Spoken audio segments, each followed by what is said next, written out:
Considering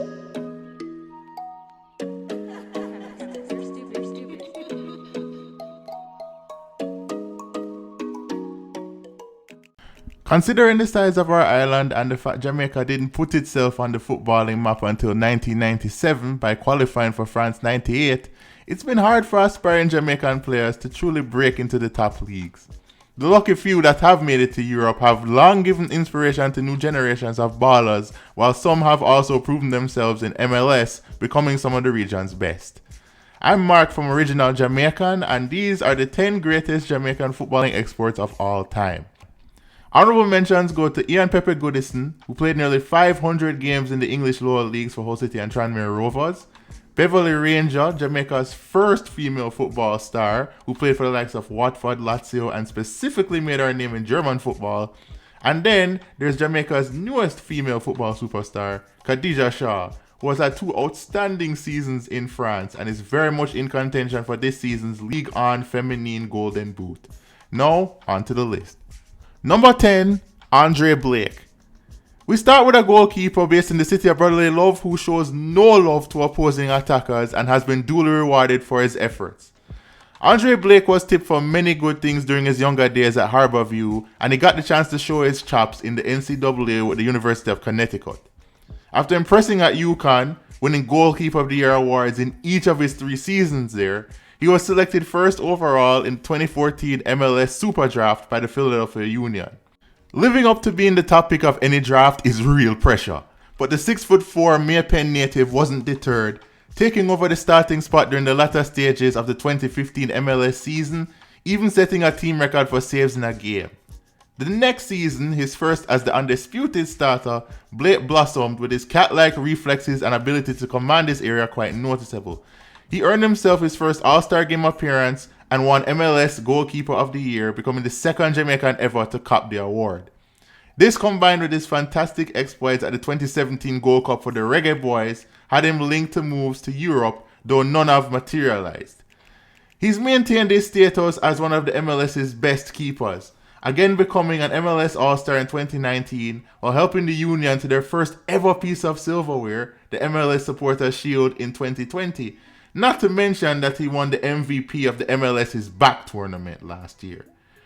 Though at age 30, his chances of a European move are almost non-existent, to be quite frank. The former Gold Cup Golden Glove winner has lived up to the billing that came with his high status from the moment he was drafted and continues to validate why he's not only Jamaica's undisputed number 1, but one of the best keepers in the CONCACAF region. Number 9, KEMAR Taxi Lawrence. Oftentimes, Jamaican taxis can take you on the wildest rides, especially if they're robots, and worse if by chance you're heading to Papine. Thankfully, this taxi is a more steady and reliable option, finally getting to transport his skills on the pitch in Europe. KEMAR Taxi Lawrence is another story of a player from the 876 making waves over the years in the MLS, starting his professional career at Harborview where he won multiple Premier League titles while also successfully moving up the ranks of the Reggae Boy setup. Despite his success though, he wasn't offered a bumper contract by the Red Bulls, and come November 2019, he asked for a trade. It was ideal timing as legit interest from Europe was there, and by the end of the January 2020 transfer deadline in Europe, prominent Belgian top flight side Anderlecht took a chance on Lawrence, moving to a club that at the time featured the likes of Vincent Kompany and Samir Nasri, ex-Man City players. Having been a part of the Vancouver Whitecaps residency program at age 17, which didn't last long after complaining of homesickness, Lawrence was more primed for a move abroad thanks to his improvement at Harborview. He initially failed a trial with DC United in 2014, but a year later, the New York Red Bulls came calling and he was signed after impressing during a pre-season trial. Lawrence became an instant regular at New York Red Bulls, becoming their lead man at left back and was key in the Red Bulls winning the MLS Supporters Shield while also reaching the Eastern Conference Finals where they'd fall at the hands of the Columbus Crew. By 2018, he had established himself as one of the league's best at his position, being named to the MLS Best 11 that year, where the Red Bulls again reached the conference finals and again lost. And by 2019, he was named to his first MLS All-Star team. So far with his new club, he's made 16 appearances in the league, scoring once, and given how well other reggae boys like Leon Bailey and Shamar Nicholson have fared in Belgium, it's a big opportunity for Lawrence to upgrade his game as he enters his prime years. Number 8, Donovan Ricketts. Much like the Andre Blake entry to kick off this list, Donovan Ricketts was earmarked for a solid career in the game from a young age and, while also starring in MLS, did indeed get his move to Europe as he entered his prime years. At just 21, Ricketts, who first stood out while keeping for Cornwall College and during his pro debut with Wadada, was selected as third choice keeper for Jamaica's 1998 World Cup squad. After Warren Barrett's retirement from the national team in 2000, Ricketts took over as the Reggae Boys number 1 and continued to impress at domestic club level with Village United in particular before the English Premier League came calling. That call came from Bolton Wanderers, a team that already had 2 Reggae Boys on its books in mainstay Ricardo Bibi Gardner and Jermaine Teddy Johnson, who spent 2 seasons there on loan from Tivoli Gardens. Unfortunately for Ricketts, he never suited up for the Wanderers and was loaned out as soon as he was acquired to Bradford City, who were playing in England's 3rd tier at the time. Ricketts' time at Bradford was mixed with injuries and inconsistencies, but he was a regular in net for the former Prem side during his 4 seasons there, before being released at the end of the 2008 season after failing to secure a new work permit to play in England. He returned to Village United playing a handful of games before his stint back home was cut short as the LA Galaxy of the MLS picked him up that December. He had a highly successful run with the star-studded side, being led at the time by David Beckham, reaching 2 MLS Cup finals, winning 1, and also winning Goalkeeper of the Year for the 2010 season. A short stint with the Montreal Impact followed before heading to the Portland Timbers in the summer of 2012, where he'd pick up right where he left off in LA, winning Goalkeeper of the Year for a second time in his first full season with the club in 2013. He rounded out a very solid career in the MLS with Orlando City SC and a second Galaxy stint before the Reggae Boys keeper, who won exactly 100 caps for his country, was effectively retired. He is in the argument for Jamaica's best ever keeper, and his accolades in the States certainly give him a better case. Number 7, Ricardo Fuller. When playing football in Jamaica, whether during a scrimmage or a competitive level, there's always that one player who is labelled as a wildass. Somebody who will pull off his share of tricks and may well be a pretty good technical player, but doesn't always play with the greatest discipline on or off the ball, leaving teammates and onlookers frustrated every now and again, like you just want to cuss him all the time. Nicknamed Wiley Boo, Ricardo Fuller would live up to that definition quite a few times during his football life. But make no mistake about it, he was a true talent who carved out a long career in the United Kingdom and was one of the first Reggae Boys post-98 who established himself and courted quite a bit of buzz during his time. After making his senior national team debut as a teenager, Fuller was attracting English clubs soon after turning pro, going on trial with Charlton Athletic before securing a contract in 2001 with Crystal Palace, playing in England's 2nd tier at the time. His time there was injury-riddled, but after regaining some form with Tivoli, he was loaned to Scottish Premier League side Hearts, scoring 10 times in 29 appearances in the league before a return to England came calling with Preston North End, netting a goal about every other game and 19 in his best season before notching his first crack at the Premier League with Portsmouth in 2004. Fuller failed to make the grade with Pompey, scoring just once in 31 games, and after dropping a division to join bitter rival Southampton for a short and mixed stint, Fuller found his footing again at Stoke City. It was there where Fuller really found his game, scoring 15 goals for the Potters in the 2007-2008 season and leading Stoke to promotion to the Premier League for the first time, giving Wiley Boo another chance to crack it at the Fuller notched 11 league goals in his return to the Prem in 08-09, including an audacious backheel flick to himself en route to scoring a late winner against Aston Villa, maybe the best goal ever scored by a Jamaican player.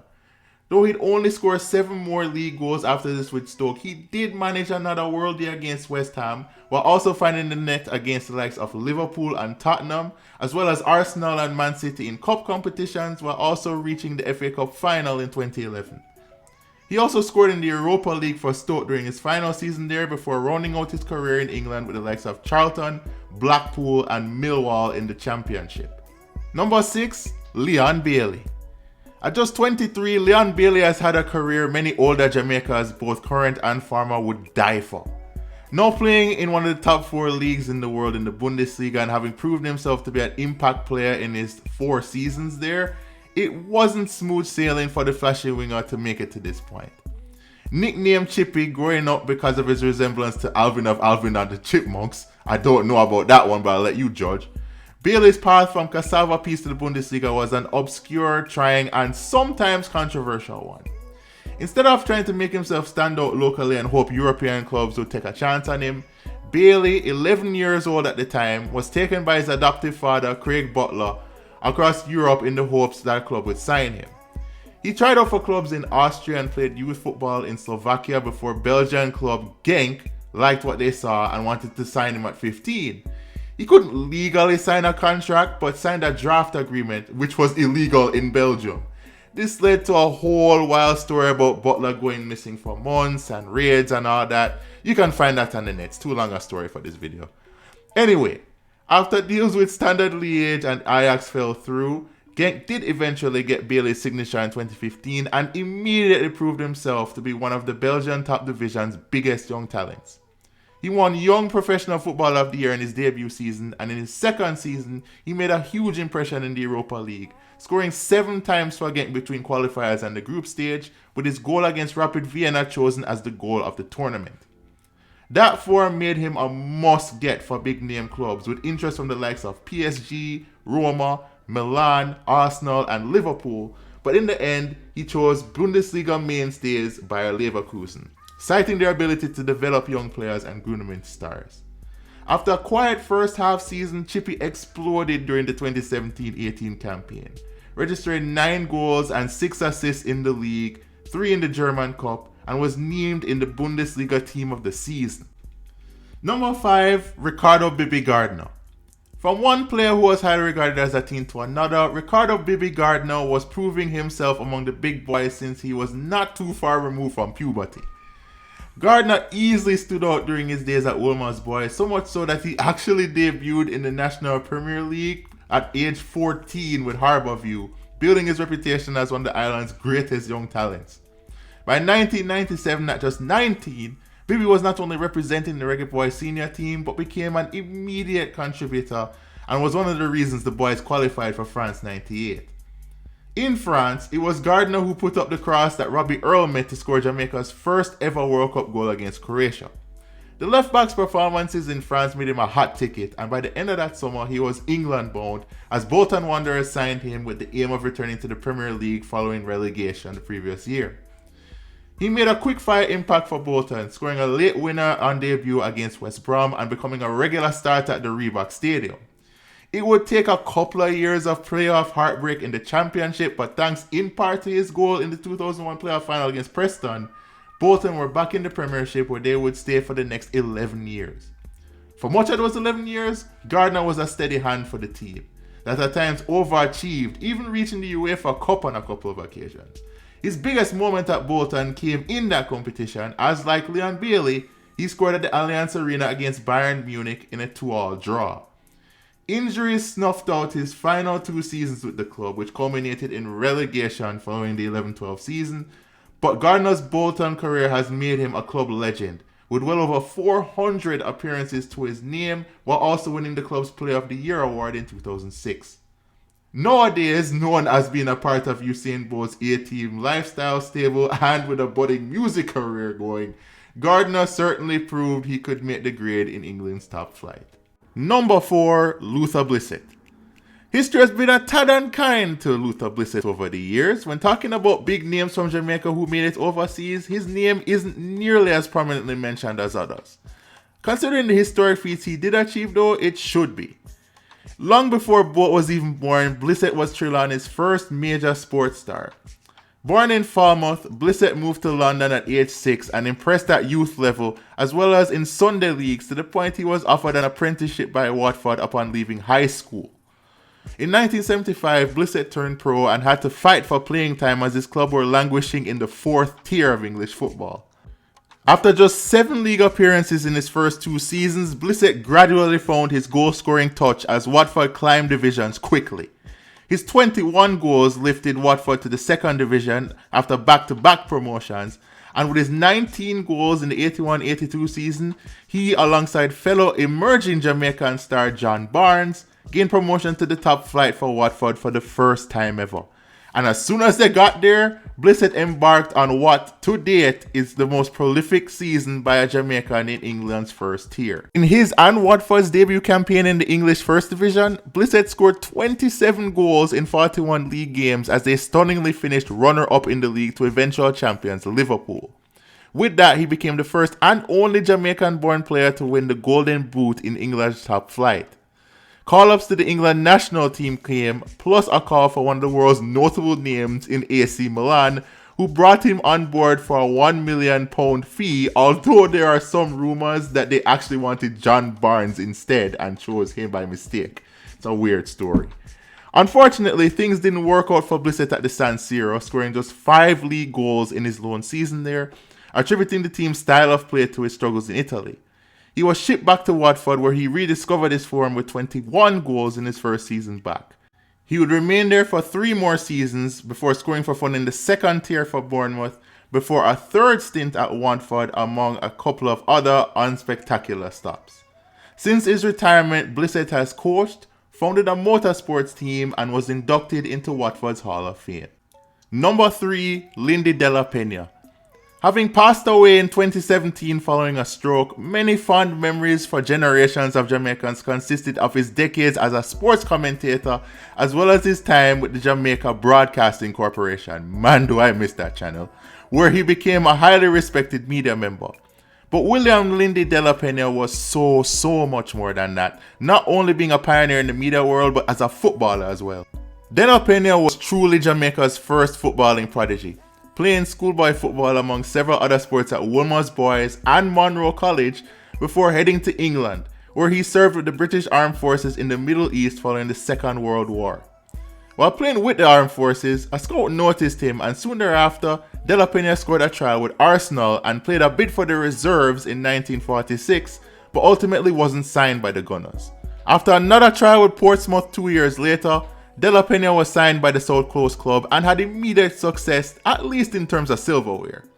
In his 2 seasons with Pompey, they won the league in each season, with Delapenha picking up a winner's medal the second time around after earning enough appearances. Though he did become the first Jamaican player to win the English top flight, his time at Portsmouth was hampered by injury as well as being in a very competitive squad. In 1950, Delapenha moved to the Riverside, signing with Middlesbrough, and it was there where Lindy truly broke out into a star. Delapenha spent 4 seasons in the top flight with Borough, leading the team in scoring twice, scoring 18 in the league each time, while playing primarily as a right winger or midfielder. Though they dropped into the second tier in 1954, Delapenha kept finding the net, leading them in goals for a third time 2 years later, finishing with 93 goals in 270 games and becoming a club legend in the process. Delapenha's post-football career was just as impressive, becoming a pretty decent golfer and cricketer while also going on to manage the Wolmer's Boys Manning Cup side. And as mentioned, he became a media mogul for over 3 decades between sports coverage and morning television. Few were as well-rounded and meaningful to the progress of Jamaican football as Lindy, and his legacy lives on forever. Number 2, John Barnes. For the longest time, John Barnes, simply put, was the gold standard when it came to Jamaican footballers who excelled overseas. Barnes grew up in Kingston, where his father served as a member of the JDF, while also playing semi-professionally and later becoming captain of Jamaica's national team. Named after Welsh footballing legend John Charles, John Barnes migrated to London aged 12 after his father was appointed as a defence advisor to the Jamaican High Commission in England's capital. Barnes' footballing talents were first noticed as a teenager while playing in youth football and regional leagues, with Watford signing him in 1981 aged 17. Barnes, who primarily played as a winger, scored 13 times that season as Watford won promotion to the top flight and partnered with the aforementioned Luther Blissett to lift Watford to runners-up in the first division in their debut season there. He continued to excel for the Hornets as they competed in the UEFA Cup and reached the FA Cup final the next season and won his first England cap in 1984. Fun fact, his first international goal for England was at the Maracanã in a 2-0 friendly win in Brazil. By 1987, it became clear that Barnes had outgrown Watford, and he was actually offered to Manchester United boss Sir Alex Ferguson, but he rejected the opportunity to sign him and later admitted to regretting it. Instead, it was Man United's arch-rivals Liverpool who nabbed Barnes, and he paid immediate dividends for them, scoring 15 times in the league and leading them to the league title. 2 seasons later, he upped his game quite a few notches, scoring 22 in the league, 28 in all competitions, as Liverpool won the league again. In each season, he was named Football Writers Footballer of the Year, made the PFA Team of the Year, and won the PFA Players Player of the Year in 1988.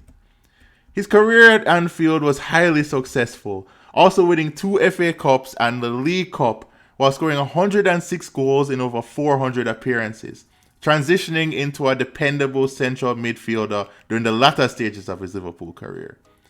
He then spent a season at Newcastle where he did score in the Champions League and reached the FA Cup final before finishing his career at Charlton and Celtic, where he would transition into management. In his England career, Barnes played in 2 World Cups, reaching as far as the semis in the 1990 edition in Italy, and in his post-playing career, he has been a well-spoken critic against racism in England. Heck, he even managed the Reggae Boys for a short stint between 2008 and 2009. He's an English Football Hall of Famer and an MBE. There's so many achievements to list for Barnes, and usually he'd be a shoo-in for number 1 on this list. But there is one player I think who's still playing, who's already surpassed his achievements. And that player is number 1, Raheem Sterling. Man, this was a tough one to pick between Sterling and Barnes. But looking at a bevy of factors, I just think that Sterling has done enough already to become the greatest Jamaican player of all time. Say that God saves his toughest battles for his strongest soldiers, and considering what this soldier has endured in his life, that old adage seems to ring true. Growing up in the tough community of Marvellous, Sterling lost his father at just 2 years old after he was murdered in Kingston. His mother raised him while also being a competitive athlete, and when Sterling was 5, decided it was time to uproot and migrate to presumably safer confines in London. It was in London where Sterling's footballing abilities came to light while playing for a local youth team. He was snapped up by Queen's Park Rangers for their youth academy and impressed enough that he courted interest from pretty much every top Premier League club. The club who appealed to Sterling the most was Liverpool, who brought him into their academy in 2010, then promoted him to the senior team 2 seasons later, making his debut at 17 against Wigan. He had his share of growing pains in his first 2 seasons, but then in the 2013-14 campaign, he blossomed, scoring 9 and assisting 5 in the league as Liverpool came oh so agonizingly close to winning the Premier League for the first time. His performances that season earned him the Golden Boy Award for being the world's top under-21 player, and was becoming a fan favourite at Anfield until the issue of his contract reared its ugly head in early 2015. After reportedly turning down a 6-figure per week deal to stay at Liverpool, Sterling made it known that he wanted to leave, and that summer he secured a move to Manchester City, becoming the most expensive English player for a few years anyway. His first season at City was largely forgettable bar a few impressive Champions League showings as City reached the semi-final in the competition, but once legendary manager Pep Guardiola got his hands on him in 2016, he retooled Sterling's game and transformed him into a more clinical and direct player. In the 17-18 season, Sterling had his most prolific campaign to that point, with 18 goals and 11 assists as that City team recorded an amazing 100 points and put itself in the conversation with Arsenal's Invincibles and others as arguably the greatest team in the history of English football. The next season was even better for Sterling as he smashed home 25 goals in all competitions, even more impressive when you consider he was on a team that were going to repeat as champs and possessed an insane amount of talent. De Bruyne, Aguero, David Silva, Bernardo Silva, Riyad Mahrez, you name it. This little man with the weird running style from Marvellous was the best player on an all-time great side. And for his efforts, he won the Football Writers Footballer of the Year award and the PFA Young Player of the Year award, while finishing runner-up to Liverpool's Virgil van Dijk for the PFA Player of the Year award.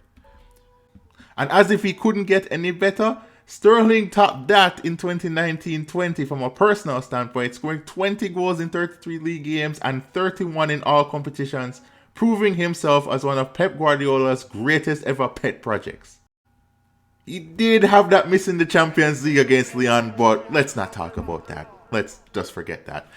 Sterling this season has not quite hit the heights that he has the last 3, but what he has achieved with a team in a much tougher league than what Barnes had in Liverpool. Remember, when Barnes was starring with Liverpool in the top flight, at the time, it was really, their league. They dominated. Arsenal was maybe the other team in the league at the time that could really challenge them. Manchester United hadn't reached those heights yet. Sterling, by contrast, plays in a league that has a quote-unquote big 6 compared to Barnes, who didn't even play in a league that had a big 4 when he was at his heights. So you could really make the argument for Sterling being here because he's playing in a more competitive version of the English top flight than Barnes ever did. His national team career has also been impressive, scoring 14 goals in 61 caps, playing in 2 World Cups for them, including reaching the semi-finals of the 2018 World Cup in Russia.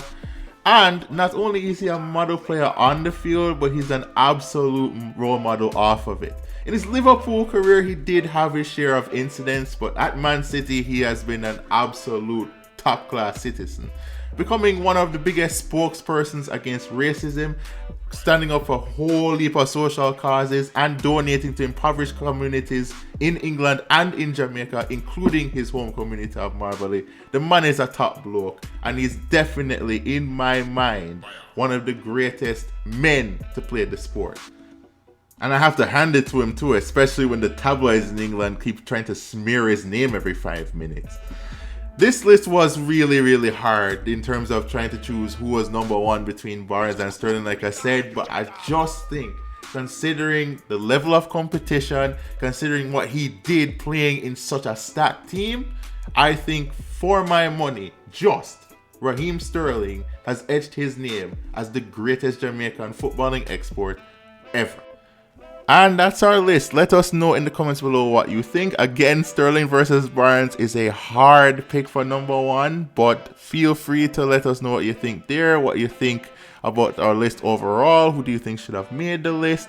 Let us know. Subscribe to our Original Jamaican YouTube channel for more lists like these.